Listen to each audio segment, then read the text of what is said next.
And let's start with what questions that you have. Okay, wonderful. Okay, so a couple of questions that I have. We're fairly new with this. Like, I decided to, my brothers have been in the cable wiring business for about 12 years now, and I have 5 years of experience. We started working for our uncle, and he's still in business and everything, but, we want to kind of grow, and he's encouraging us to, grow. He's built all of his business off of repeat and referral customers. He started working the cable wiring company part-time, and now he has a couple of big accounts. Right. With us, I resigned from my job in July, so I'm like, okay, I was in sales, automotive sales, and my job kind of moved me around and kind of helped build and create structure. So I'm like, if I can do that for those companies, let's just try to merge our talents together and build this. I think the main question that I have is, like, we just want to get started and rolling in January because we know a lot, the new season and stuff is happening. And I'm a little OCD, so I like to make sure that I have everything that I need to progress forward, because what I've learned in sales is sometimes we perish because we don't have the knowledge to go and do this. So I want to save time, and I just want our business to be successful. I mean, we definitely believe in, customer service and great work, but we don't know what we don't know to get started. I mean, we have our DUNS number and our SAMS number and our CAVE number, and we're slowly going along. But I'm like, man, if we could just get more knowledge, I mean, we could really go to that next level. So, I mean, I guess the question that I have mostly is, what do we need to do? Because I want to make sure that we're doing everything properly. We have signed up with a couple of general contractors, and some general contractors are easier than others. What we're doing, we don't want to have like a conflict of interest. Like, my brothers have literally built a great relationship with a great deal of general contractors. However, that's from my uncle's company, so we don't want to go and do anything with his, with his client base. We want to build our own client base. Sure. Because they've offered us several jobs, but we're like, no, if you need to book a job, you need to utilize Frank's company, and, we'll work through them, because over the years, our uncle, he's helped us, grow in the business and get connections, but that's the hard part. My brothers have been doing it for 12 years, and it's like we built and learned from all of his contacts. So now it's like we're starting all over again, and trying to get new contacts so we don't cross-reference his business with our company. If that makes sense. I'm long-winded. And my screen has went black. Is this supposed to happen like that, or? I paused it for a minute, but you should be back. Oh, it's probably running behind, so you should see Cake Please here in a minute. The thing, I mean, 15 years, you guys should be a prime by now. You're well past the subcontract phase of just being a sub. I'm not saying don't continue to do sub work, because one of the things I'm going to teach you how to do is how to get more sub work. But you also need to be doing contracts as a prime. You need to be doing both. Okay. And some of this stuff you can actually sub out. You guys probably seen in my videos, I talk about TV Guy. He's a broker. Yeah, I've seen that in Florida. I teach people how to broker. It's the only reason why TV Guy doesn't like me anymore is because I teach people how to broker, and he says I'm creating competitors against them. But, whatever. I don't care. So what I will be teaching you guys how to do is how to pursue contracts as a prime, how to pursue more contracts as a subcontractor through other primes, but not through your uncle, through your own primes, which you can work any way you want. And, any contractor that works for the government that has a contract over $650,000, there's a clause in most of those contracts that they have to hire 23% small businesses to do sub work. They don't have a choice. They have to Mm-hmm. hire minorities and women and veterans and service-disabled veterans, 8A, hub zone. So there's areas where big business will benefit from using you guys. It's not just that they need Mm-hmm. you, they have to hire you. So that's one of the Right. things I'll be teaching you guys how to do is how to get more of that subcontract work. The beauty about subcontract work with the federal government, which is different from state, local, and residential, uh, subcontract work with the federal government actually counts as experience. It's what the federal government calls past performance. You can use your Mm-hmm. subcontract work as past performance to get to get purchasing agents to hire you as a prime as well. So it's a good way to build that past performance. It's also a great way to get in the door with the government because when you're doing sub work for a prime through the government, a lot of times that purchasing agent knows who you are. The prime has to disclose who their subcontractors are. So the purchasing agent actually knows that you're the one doing the work. And when that contract Mm-hmm. comes up for renewal, sometimes that purchasing agent will come to you and ask you to bid on it directly as the prime because you're the one that did the work anyway. So it's a good way to get in the door, build that past performance, and win future prime contracts. And let me ask you a question. So with Yes. my uncle, like literally, yeah, he doesn't do any of the cable wiring or anything nowadays. You know, he just kind of, sits back in the office, which he's earned there, right? So when we create like a reference sheet, I mean, should we just use him or some of the previous clients that we worked with through him as a subcontractor?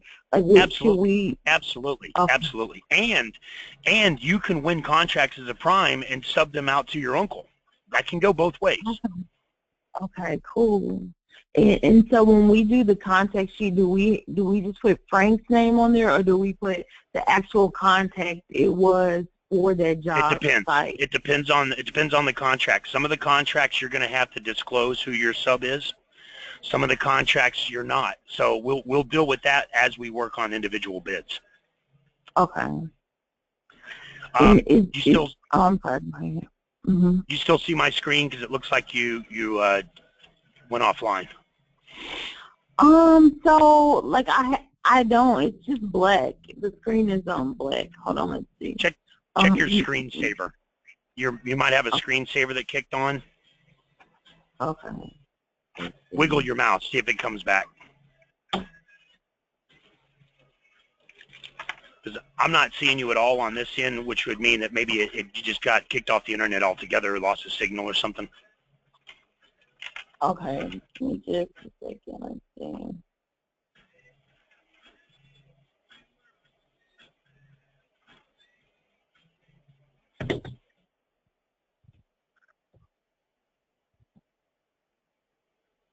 No, I don't see it either. It looks like maybe kicked off. Let's see. I just go ahead and log back in. Okay. Click on the blue link, and it should log you in automatically.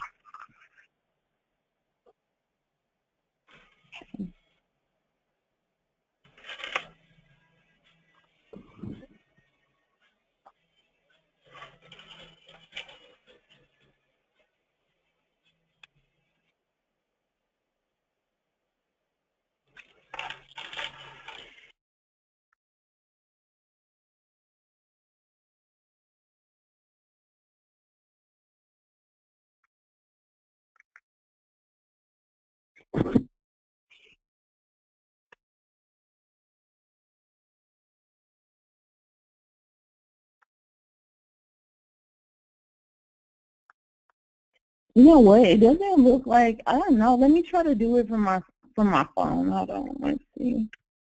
Because I was on my laptop. Let's see. So how's the weather down there in Florida?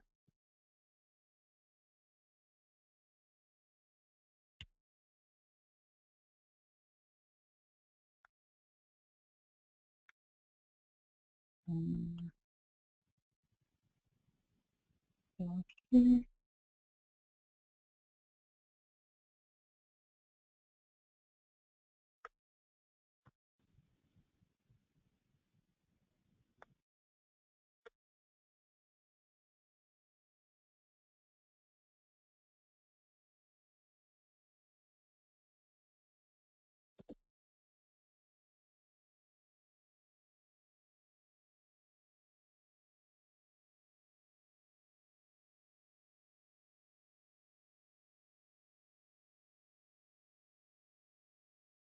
Almost there. It's like at 51% downloading.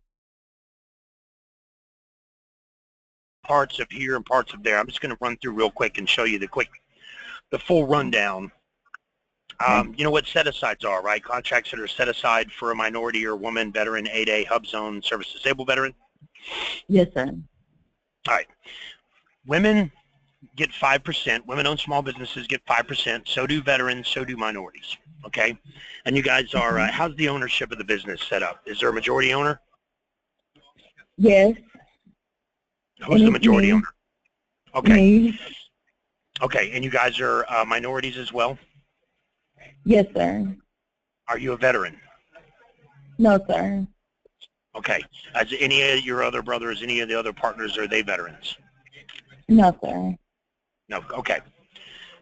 Your woman-owned small business will benefit you, but I just want you to know the statistics about it. There's 70,000 women-owned small businesses. All right. There's only 40,000 veterans. Veterans get the same 5% that women get. So it's still a good set aside, but I just want you to understand you're getting less opportunity because there's more competition. Right. Okay? Right. But in the grand scheme of things, there's really not a lot of competition overall. Eventually, I want to get you guys into the 8A and a hub zone program if you qualify. But time being, 8A takes a year to process, hub zone takes a couple months to process. So it's not something that's going to help us immediately. Right. But just keep in mind, in the grand scheme of things, even though there's 70,000 women sharing that 5%, there's only about 160,000 small businesses that are active in the system right now.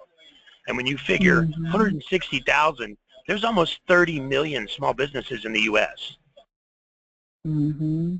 So 160,000 are active and selling to the federal government. That's nothing. It's a drop in the bucket compared to the number of businesses in the U.S. Right. Right? And the reason why is because there's actually 1.2 million for-profit vendors in SAM, but over 900,000 of them are inactive because they didn't register properly. They made mistakes. They didn't do their reps and certs. They didn't know they were supposed to sign up with the DSBS, and therefore they'll never win a contract because they're not even active. They're not compliant. Out of the 160,000 small businesses that are active in the system, our organization, U.S. Federal Contractor Registration, we've done 80,000 SAM registrations. We're technically responsible for half the small businesses that are active with the government right now. That's crazy. I was listening to that the other day. I was like, wow. Yeah, and all of our competition, we don't really have competitors because nobody does everything that we do. There's a few companies that do parts of what we do, but all of those guys combined have less than 10%. We've got 50, all right? So just so you know who we are, and the fact that 160,000 small, but again, it's not a lot of competition compared to the fact that there's 30 million businesses in the U.S. All right, so just keep that in mind. Now, have you checked to see if you're in a hub zone? You said, have we checked to see if we were in the hub zone? Yes. No, sir. All right, let's check that now because the hub zone is only 3%, which doesn't sound like a lot, but we're talking 3% of the entire federal budget of trillions and trillions of dollars. If we go to hub zone map,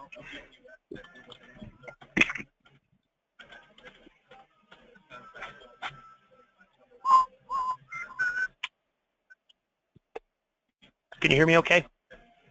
Oh, yes, sir, definitely. Do you hear the music in the background? Is it too loud? Oh, no, sir. Okay.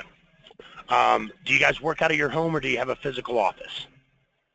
We work out of our home right now. Okay. We were sharing, we were sharing. It doesn't matter. It doesn't matter. Seriously, it does not matter. I teach startup companies to sell to the government. They work out of their home. They're a one-man show, and I've had them win their first contract within less than 30 days. So no worries. Okay. Give me your physical address. Let's see if any of your houses are in a hub zone. Okay, 3737 Timber Glen, Timberglen, Dallas, Texas.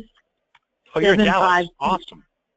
75287. A lot of hub zones in Dallas, so there's a good chance you might be in one. That address is not in a hub zone. 3737 Timber Glen. What address is the? You said you have an EIN and a DUNS number. What address is listed there?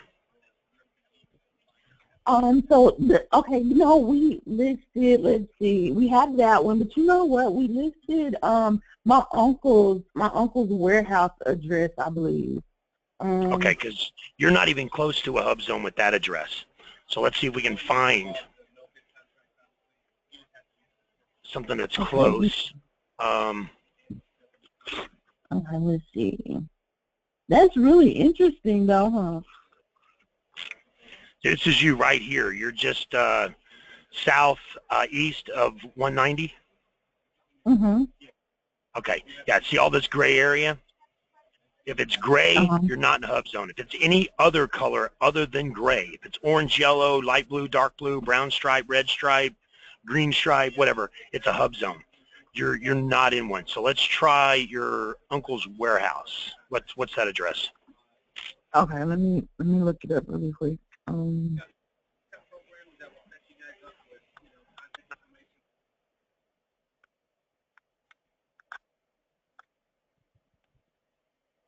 said that their highway was about 190? I was looking at it. It might be different because I don't have my glasses on. Oh, I don't no, have my that's readers. I'm getting old. No, you're not. Yeah, I'm you're trying to between 190 and Collin County Road, it looks like. You don't have a hub zone anywhere around you. Not even close. Not within miles. Okay. Let's see.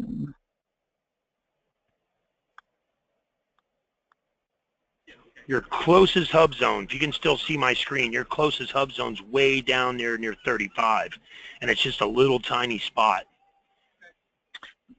Oh, okay. I know where 35 is. That's about like 20, 30 minutes away. Okay, so his address is 12601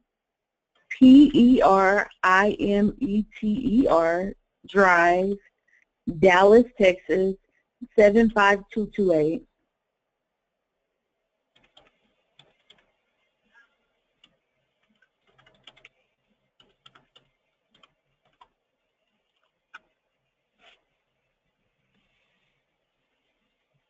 That is a hub zone. Holy cow. Awesome, awesome, awesome, awesome, awesome. Okay. Only 1 out of 100 people is in a hub zone. You understand? You see how many people are in a hub zone worldwide? There's only 4,140 hub zone vendors worldwide. Oh, That's cool. nothing compared to your 70,000 women-owned businesses that you're sharing that 5% with. You're only sharing this 3% with 4,100 people. Cool. That's huge. That is huge. And most hub zone contracts, and you're in a huge hub zone too. Awesome. All right. Here's the deal. If you look at a lot of the hub zone contracts in FPDS, you'll see that they're sole sourced, meaning they weren't even put out for bid. They will basically call you or email you and ask you for a quote. If your price is fair, they'll hire you without putting it out for bid. There's there's 1,156,371 hub zone contracts in the system right now. Now, keep in mind, this system, FPDS, only tracks about 10% of the spending. So if there's 1,156,000 contracts in this system under hub zone, that means more than likely they've awarded 11 million contracts to hub zone vendors. They're only showing less than 10% of the spending. Does that make sense? Yes, sir. Yes, sir. Okay. Now, we're going to look at this one. Was awarded on the 15th to a company called HJD Capital. There's no dollar amount under the action obligation because they haven't been paid yet. It's because it was just awarded yesterday. Let's look at this one because this one has been paid. It was awarded yesterday for $72,000. Click the view link. And we'll see that it's a 1-month contract from 11/15 to 12/15. They're going to make almost $75,000 on one contract this month. This company is a woman minority-owned small business. And look, this was done This was put out for bid, full and open competition after exclusion of sources, which means they put it out for bid and no one bid on it because there wasn't enough hub zone. There wasn't a hub zone vendor in the area to even bid on it. So Oh, they wow. called or emailed this company, okay? Look how many offers received. You see this? One. Mm-hmm. One. They contacted this company and got a quote. The price was fair. They hired them, just like that. Oh, wow. Because they're a hub zone vendor. $75,000 contract in 1 month. You could do those every month. That's $750,000 a year right there if you did one of those a month. Mm-hmm.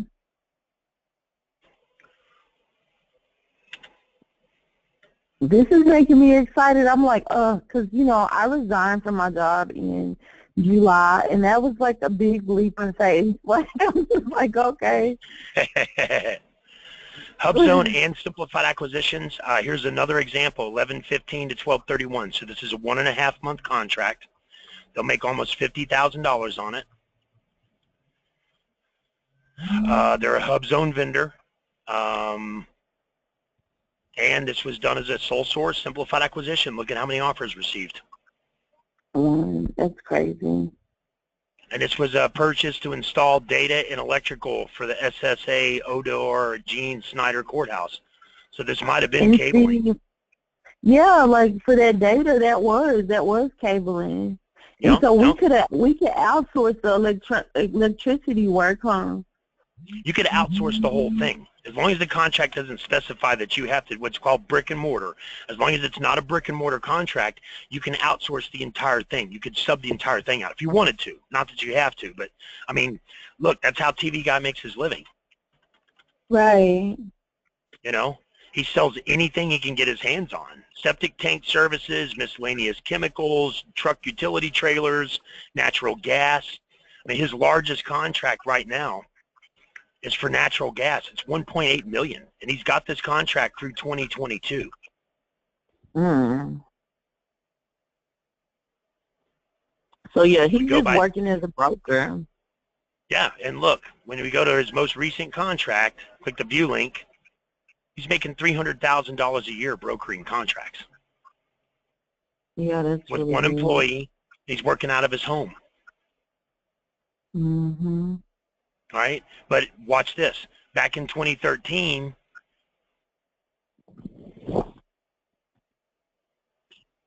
where is it at? No, it's 2014.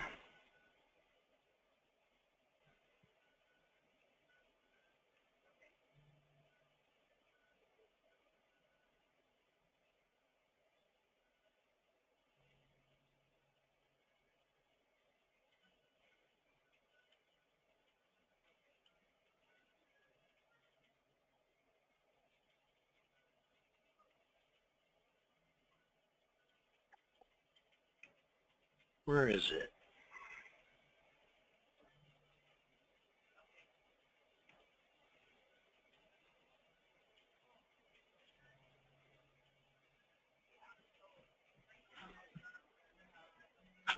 Well,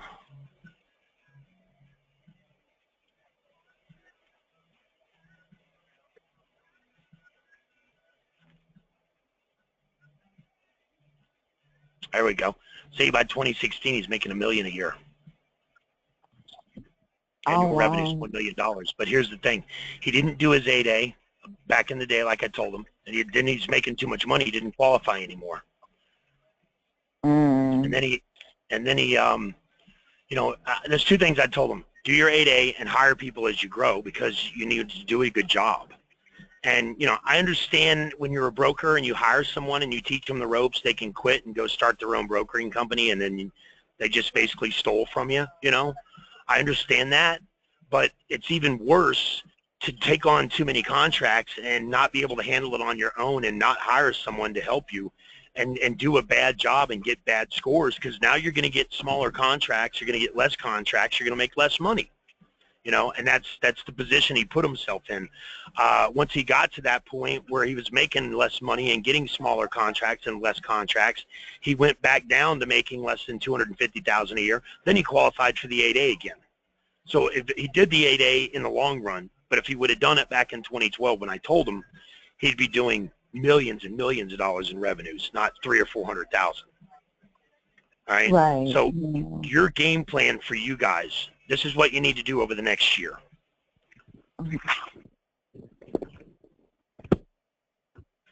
I'm taking notes. The hub zone we can go ahead and do now, okay? The hub zone requirements are real simple.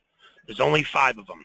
The ownership has to be 51% owned by a citizen, U.S. citizen. So we got that covered. You're the primary owner, okay? It has to be a small business, no problem. The business has to be in a hub zone. We got that.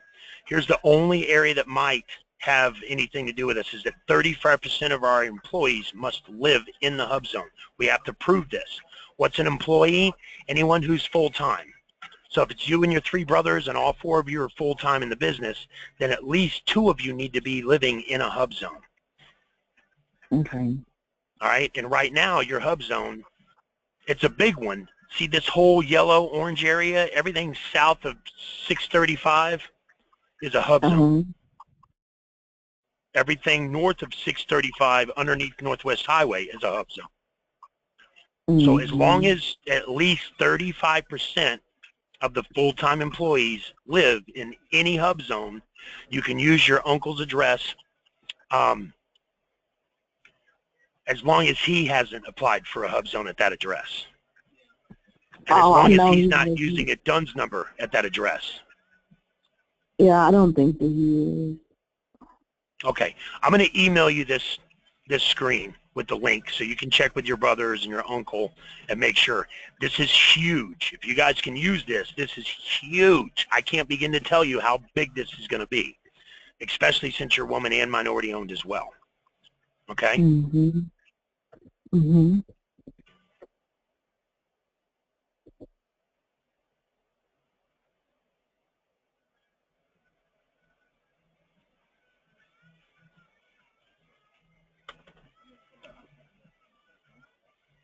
Come on, refresh the system. So like, so those are, you said 51% owned, we got that, small business got that, and then 35% of the people must live in a hub zone.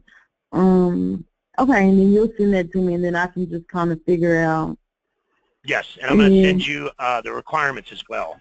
Now, the 8A is a whole nother ball game, but if you and I work on over the next year getting you in a position for the 8A, about a year from now you'll qualify, and that's your second, this is huge deal, okay? Let me email this to you real quick, and I'll show you. And it's Jackie.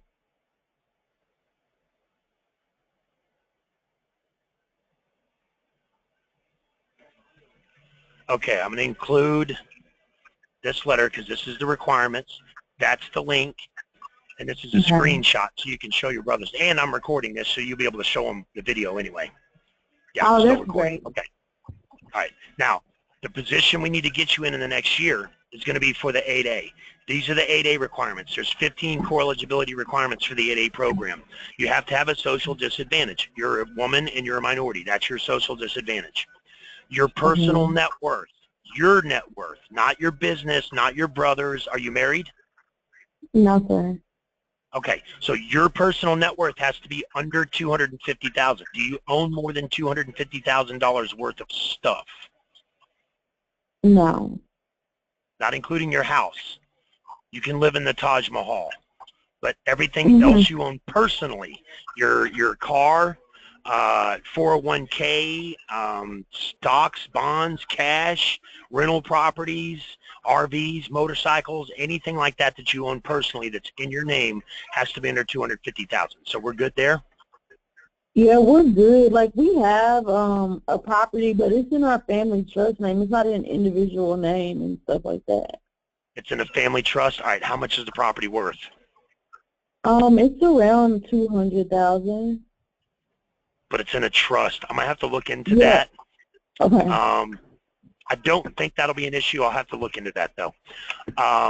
You're going to have to be the highest paid person in the company from here on out. Whether you make $1 more than everybody else, that's fine, as long as you're the highest paid person, okay? Over the next year. as you start winning these contracts and you guys start making money, don't go buy stuff. Don't go buy an RV. Don't buy motorcycles. Don't buy toys. I understand when you work hard and it pays off that you should take care of yourself. You deserve to get things and take care of yourself. But let's wait 1 year, okay? Whatever. Let's just not buy toys for 1 year. That way you'll qualify for the 8A. Because if you start buying stuff, that's what TV Guy did. He made a bunch of money and he went out and bought a fat RV and a rental property and a condo. And I told him, you know, you're not going to qualify. I don't care about the 8A. I'm making plenty of money, man. This is great. Yeah, until you don't do a good job and start getting bad scores, and then you start losing contracts and you're not making money anymore. So don't go out and buy any toys over the next year, okay? As far as the business, don't make any major business asset purchases over the next year. All right. I mean, if you have to buy machinery and stuff to do jobs, that's one thing. But we need to keep the total assets of the business and your personal assets under $4 million. Okay. Okay. Have you made more than $250,000 per year of the last 3 years average? No, not you're saying with this company? Yes. Oh, no, sir. No, like, you personally, have you made more than $250,000 in the last 3 years? For each year? Yes. You're saying like 250 each year? No.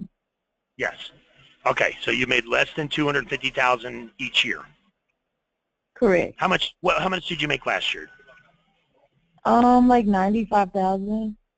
Okay, how much did the business bring in? Well, this is what I'm saying. Like, literally, I personally was working for another company. I resigned in July to and that's fine. That's fine. You only made 90. You're well within the range. But how much did the business bring in last year? We're just now getting the official business started. Like, okay, you know so what the I'm business didn't bring in any money last year. Right. Correct. Okay. Okay, I got you. All right.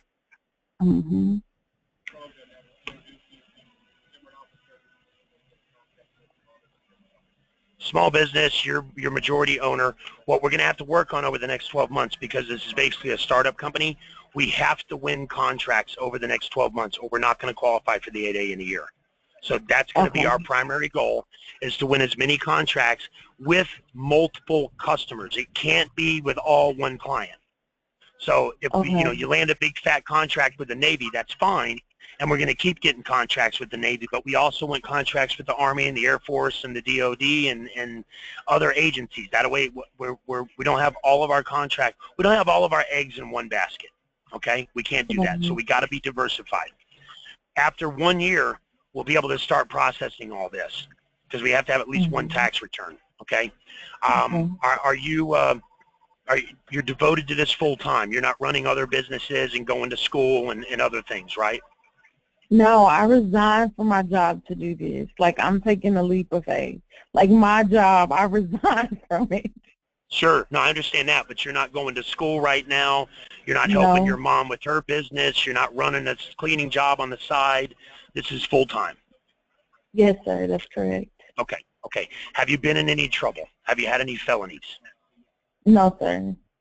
Keep it that way. Not that you're going to go out of your way and get in trouble, but some of the dumbest things I've seen get people kicked out. I got a client, and they're really good people, but him and his wife got into an argument one night, and she pushed him or something. Of course, the cops show up, and someone's going to jail. They arrested her. She's the 8A holder. She lost her 8A because of that. Oh, wow. They really hurt themselves bad, just making a bad decision one night and getting too frustrated, and they lost their 8A. So obviously, don't get in trouble. DUIs, domestic violence, any of that stuff can get you kicked out of the program. If you have any unpaid federal obligations, if you have student loans or bank notes, stuff like that, get into an agreement and start paying it back. If not, don't take on any obligations, okay? Right.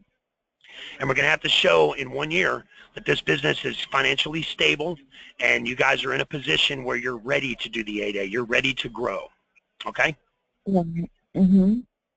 All right, I sent this to you in the email, so you've got it, so you and your brothers can go through this, because this is going to be our goal over the next year: win as many contracts as possible, stay diversified, keep the money in the business, blah, blah, blah.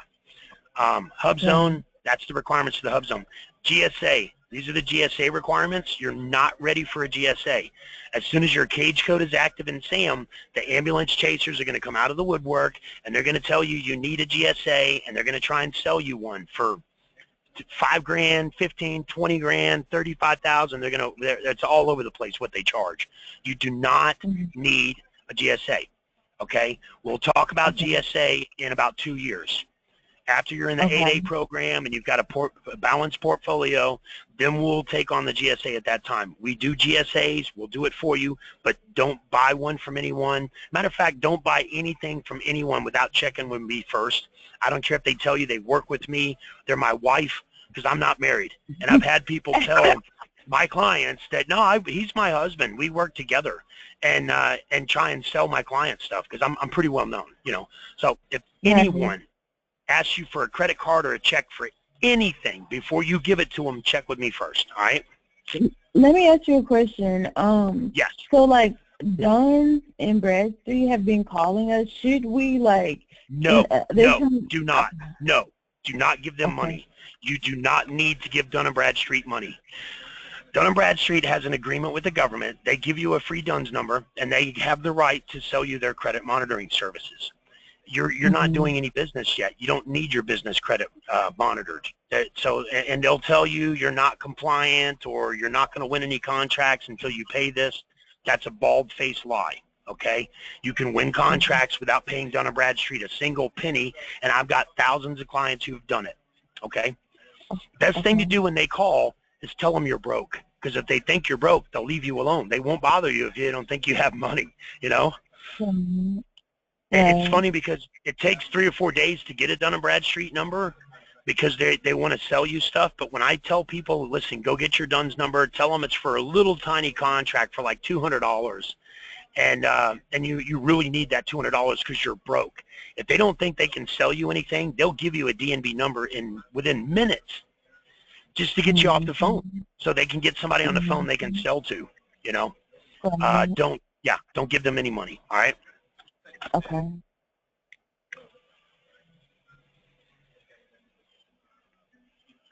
So there's simplified acquisitions. You're familiar with those too, right? You've seen that video? Yes, sir, I have. Simplified acquisitions, just like your Hub Zone contracts and your woman-owned and your minority-owned contracts, they're set aside. There's over 1 billion of them in the system, which means this is less than 10% of the spending, which means there's actually 1 trillion that have been awarded. We're just not seeing them all. Right, 169, 13 million. Yeah, so there's probably 130 million. Anyway, these are just like the Hub Zone. They're rarely put out for bid. A lot of times they're done as a no bid, and there's only one offer received. Take a look at this one right here. $54,000, 11.15 to 4.15. So it's a 1, 2, like 5-month contract. This company's a small business, 5 employees. They only did $500,000 in revenues last year. This was done as a simplified acquisition. And again, number of offers received, 1. So it's not put out for bid. These are the types of contracts you want to go after. Simplified acquisitions, Hub Zone contracts, your woman-owned contracts, minority-owned set-asides. And then, of course, we're going to bid on everything we can get our hands on, and we're going to sub any of that out that we can as well. And let me ask you a question. Would this be, okay, so this is how it's been working. Like my brothers, they had been primarily working for my uncle, and over the last few years, they've been, you know, getting work with their business. And it's like we're all kind of entrepreneurs, and so, you know, I got the idea of, oh, okay, well, let me brand the company and start a company, which is the ONC National. So that's why, like, ONC National has no, like, income, because literally I'm just now starting to, like, move forward with that. And that's okay. That's okay. Mm-hmm. Look, let me show you an example. Okay. So you don't worry about that. I don't want you to worry about that. All right. Here is a startup company that won their first contract within 30 days. They work out of their home. They're a one-man show, and they're a startup. They have no past performance, no revenues, nothing. Okay. There's several of them in here that I use as examples. Rock Rim is a good one. This is a guy who is a consultant, came to me, said, I saw one of your videos online. Actually, no, Jerry was working with another one of my clients. And he came to me and he said, Gary referred him and said, hey, I see that you teach people how to broker. Can I do that? Well, absolutely. I mean, anybody can do it. We got his SAM completed on 5/22. Him and I set up his FBO on 5/26. So he started getting contracts to bid on that the next day. That was on 5/26. On June 1st, he submitted his first bid. Okay, I'm going to take his DUNS number. Go to FPDS and search.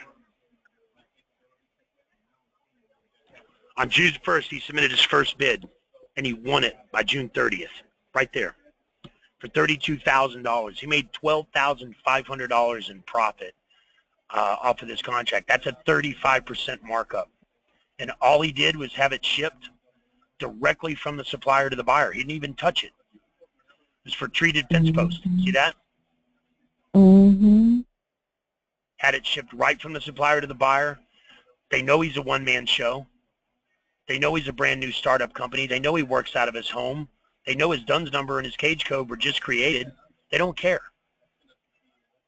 What do you think about getting like a visual like address, office address? Do you think that that's something we should do, or? He's working out of his home. Like I said, he's working out of his home. They know he's a brand new company. He's got no past performance. They know he's a startup. They know he's a one-man show. They don't care. All right.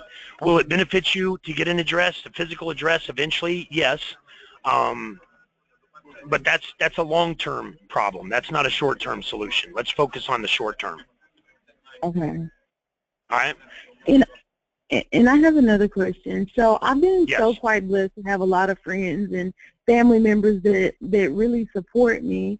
So we have like a team of people that are helping us, and I know this is long term, that's actually helping us structure the company properly. If it's like compliance and purchasing, or like HR, because you know sometimes we might have a couple of people that work with my brothers now, that like my brothers have separate projects that they have been doing, that you know we want to make sure that we're all set up properly. And we're setting them up as we were instructed to try to set them up as part-time employees.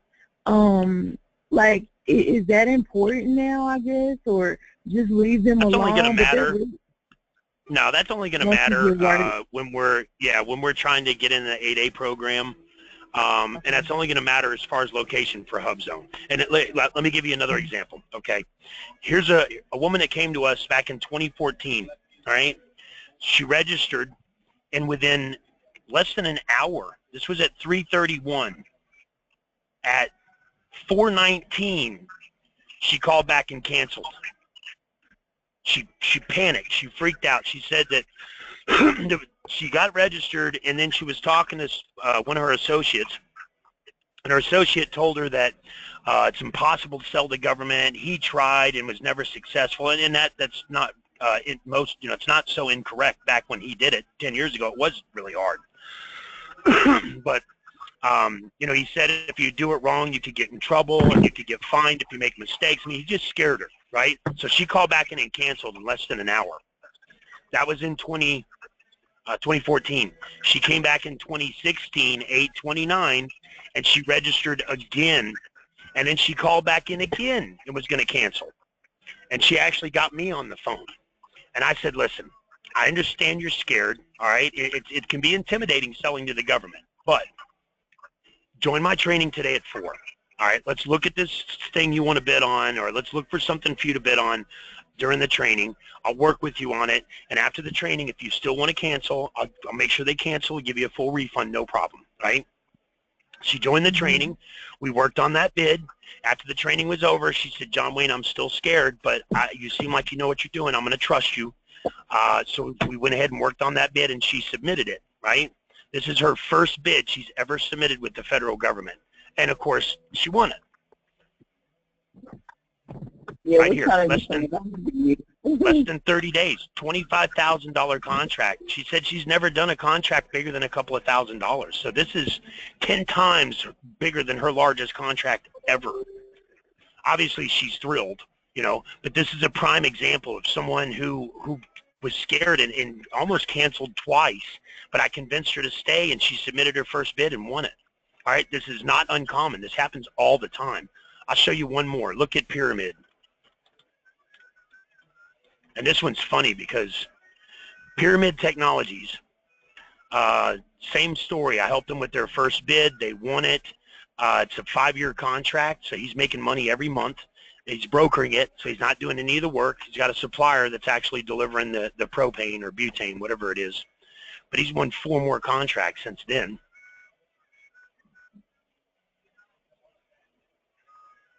Yeah, he's won 4 more total. The irony of this, the funny part about it, is that the company he reached out to supply the propane, they're the company that held that contract for the last 10 years. But they couldn't bid on it this year because it's now a small business set-aside, and they're no longer a small business. So they lost the contract because they got too big. When he called them and asked them for a quote, and they put 2 and 2 together and said, is this for the prison system? And he said, yeah. He goes, well, you know, we've serviced that contract for the last 10 years. We can't service it now because we're no longer a small business, but we're going to give you a good rate so that you win it so we can continue doing it. So he won the contract because the supplier he's got is the guys who used to handle it. I had another one. This one's even funnier. Kingdom Limo. Eric Christian. Yeah, this is a funny story. I helped Eric put together a bid for bus transportation, and the company that he was going to sub it out to went around behind his back and bid on it directly, and they won it. And when he did his debriefing to ask the purchasing agent why he didn't win the contract, they said, you are our second choice. If something happens, we're going to give it to you. But right now, we're going to go with this company because they had a better rate. And he goes, that was his subcontractor. They stabbed him in the back and bid on it directly. Well, obviously he wasn't happy about that. About a week later, he gets a phone call from the purchasing agent saying that that company did something that he wasn't happy with. He redacted the contract. He took it away from him, and he gave it back to Eric. Guess who Eric subbed it back out to? He subbed it back out to the same guys they just took it from, and he's had this contract for 3 years now. So, I mean, strange things happen. The point is, there's so few small businesses that are active right now that contracts like that are awarded just because they want to hire a small business, and you're the only small business in the area. All right? I'm going to send all this to you. I've got another appointment. It's noon. I'm going to send all this to you.